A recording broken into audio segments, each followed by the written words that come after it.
Darius, you can tell me anything, okay? Kung may nakikita ka o hahalata kang pagbabago sa asawa mo, kay Lucy, it's okay. It's alright to be honest. Ano bang gusto niyong sabihin ng asawa ko? Lucy.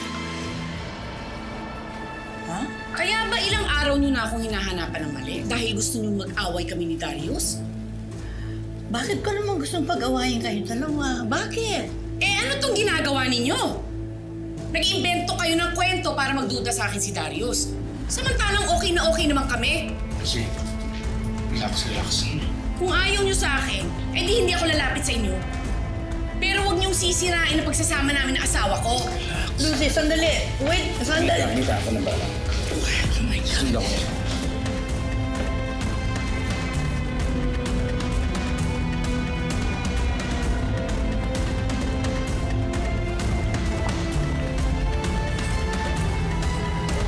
Isip ka palang matanda ka.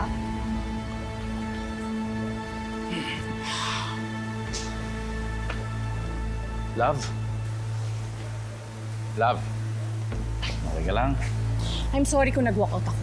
Hindi ko na kasi kaya yung ginagawa sa akin ni Mamita. Okay, I'm sorry too.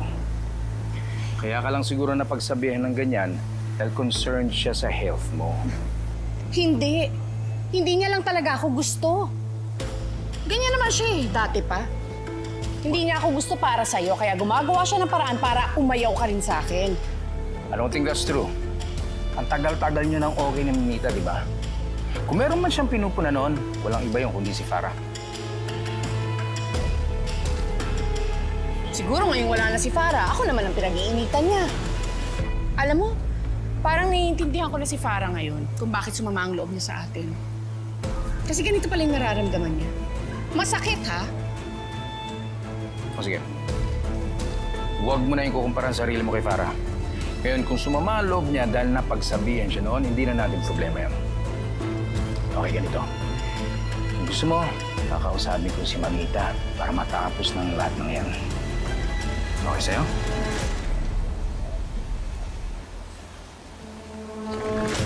Okay. Ako na bahala.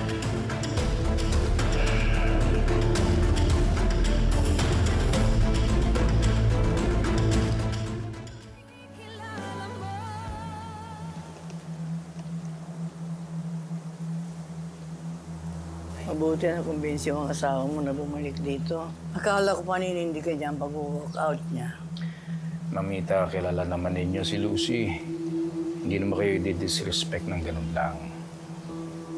Eh, hindi ba kanina? Nilayasan niya ako. Alam niyo, kaya lang naman niya ginawa, hindi nagtampo siya sa sinabi niyo sa kanya. Siyempre, ang feeling niya kasi na hinahanapan niyo siya ng butas dahil ayaw niyo sa kanya.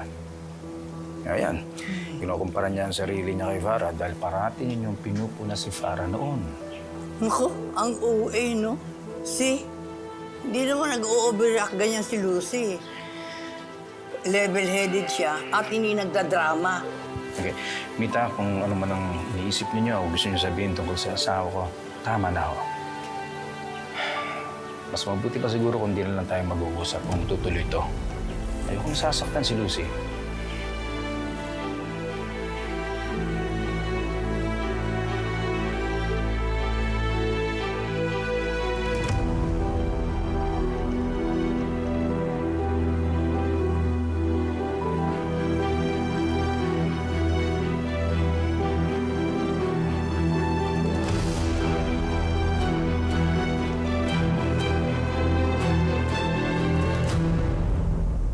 Ito na pala ang main event natin.